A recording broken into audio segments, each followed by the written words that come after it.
इस वीडियो में आपका पहला सवाल है, आरबीआई का मुख्यालय कहां पर स्थित है? दिल्ली, कोलकाता, मुंबई या फिर चेन्नई में? तो देखिए आरबीआई का मुख्यालय जो है यह मुंबई में है। ऑप्शन नंबर सी बिल्कुल सही जवाब है, मुंबई में। चलिए अगला सवाल, भारत का बैंकों का बैंक कहा जाता है किसे? देखिए भारत में बैंकों का बैंक जो है कहते हैं भारतीय रिजर्व बैंक को, यानी कि ऑप्शन नंबर ए बिल्कुल सही जवाब है, भारतीय रिजर्व बैंक को। चलिए अगला सवाल, नीति आयोग का अध्यक्ष कौन होता है? तो देखिए नीति आयोग के अध्यक्ष जो है इनमें से होते हैं भारत के प्रधानमंत्री। ऑप्शन नंबर सी बिल्कुल सही जवाब है, प्रधानमंत्री। देखिए क्वेश्चन नंबर 4 है, मुख्यमंत्री की नियुक्ति किसके द्वारा की जाती है? तो मुख्यमंत्री की नियुक्ति जो है यह करते हैं राज्यपाल। ऑप्शन नंबर सी बिल्कुल सही जवाब है, राज्यपाल। चलिए क्वेश्चन नंबर 5 है, लोकसभा का नेतृत्व कौन करता है? देखिए लोकसभा का नेतृत्व जो है इनमें से करते हैं लोकसभा अध्यक्ष। ऑप्शन नंबर ए बिल्कुल सही जवाब है, लोकसभा अध्यक्ष। चलिए अगला सवाल, संविधान सभा के स्थायी अध्यक्ष कौन थे? तो देखिए संविधान सभा के स्थायी अध्यक्ष की बात करें तो इनमें से बचाएंगे option number C doctor Rajendra Prasad, जो कि संविधान सभा के स्थायी अध्यक्ष बने थे। ऑप्शन नंबर सी बिल्कुल सही जवाब है। चलिए अगला सवाल, लोकसभा के अध्यक्ष को कौन चुनता है? तो देखिए लोकसभा में अध्यक्ष को चुनते हैं लोकसभा के सदस्य। ऑप्शन नंबर बी बिल्कुल सही जवाब है, लोकसभा के सदस्य। चलिए नेक्स्ट क्वेश्चन, भारत के संविधान का निर्माता किसे माना जाता है? तो देखिए भारतीय संविधान का निर्माता जो है इनमें से माने जाते हैं बी आर अम्बेडकर, यानी ऑप्शन बी बिल्कुल सही जवाब रहेगा, बी आर अम्बेडकर। चलिए नेक्स्ट क्वेश्चन, राज्यसभा के सदस्यों की न्यूनतम आयु सीमा कितनी है? तो देखिए राज्यसभा के सदस्यों की जो न्यूनतम आयु सीमा है इनमें से हो जाएगा 30 वर्ष। ऑप्शन नंबर सी बिल्कुल सही जवाब है, 30 वर्ष।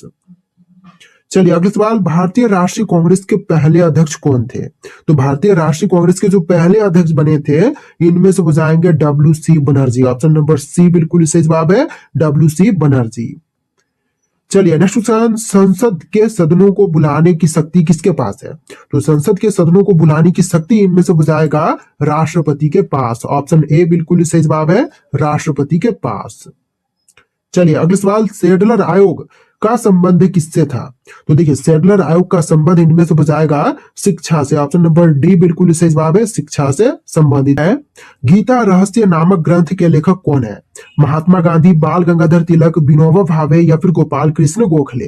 तो गीता रहस्य नामक ग्रंथ के लेखक इनमें से हो जाएंगे बाल गंगाधर तिलक, यानी कि ऑप्शन बी बिल्कुल सही जवाब है, बाल गंगाधर तिलक। देखिए क्वेश्चन नंबर 13 है, भारत के राष्ट्रीय ध्वज का डिजाइन किसने तैयार किया था? इनमें से हो जाएंगे पिंगली वेंकैया, जिन्होंने राष्ट्रीय ध्वज का डिजाइन तैयार किया था। ऑप्शन नंबर डी बिल्कुल सही जवाब है। देखिए अगला सवाल, वेदों की ओर लौटो यह नारा किसने दिया था? तो वेदों की ओर लौटो यह नारा देने वाले इनमें से हो जाएंगे Dayanand Saraswati. Option number B बिल्कुल सही जवाब है, दयानंद सरस्वती ने दिया था। चलिए अगला सवाल, जय हिंद का नारा किसने दिया था? तो जय हिंद का नारा सबसे पहले दिए थे सुभाष चंद्र बोस ने। ऑप्शन ए बिल्कुल सही जवाब रहेगा, सुभाष चंद्र बोस ने। चलिए अगला सवाल, भारतीय संविधान को किसने बनाया था? तो भारतीय संविधान को बनाने वाले इनमें से हो जाएंगे संविधान सभा ने। ऑप्शन नंबर ए बिल्कुल सही जवाब है, संविधान सभा ने बनाया था। देखिए अगला सवाल, भारत की संसदीय प्रणाली किससे प्रभावित है? तो भारत की जो संसदीय प्रणाली है यह प्रभावित है इंग्लैंड से। ऑप्शन नंबर ए बिल्कुल सही जवाब रहेगा, इंग्लैंड से प्रभावित है। चलिए अगला सवाल, आधुनिक भारत का जनक किसे कहते हैं? देखिए आधुनिक भारत का जनक जो है इनमें से कहे जाते हैं राजा राममोहन राय, यानी कि ऑप्शन नंबर सी बिल्कुल सही जवाब रहेगा। चलिए अगला सवाल, क्वेश्चन नंबर 19, पुस्तक गुलामगिरी के लेखक कौन थे? अंबेडकर, ज्योतिबा फूले, महात्मा गांधी या फिर पेरियार? तो देखिए पुस्तक गुलामगिरी के लेखक जो है इनमें से हो जाएंगे Jyotiba Phule. Option number B बिल्कुल सही जवाब है, ज्योतिबा फूले। चलिए नेक्स्ट क्वेश्चन, भारतीय हीरा संसाधन कहाँ स्थापित है? तो भारतीय हीरा संसाधन की बात करें तो यह है सूरत शहर में। ऑप्शन नंबर बी बिल्कुल सही जवाब रहेगा, सूरत में स्थापित है भारतीय हीरा संसाधन।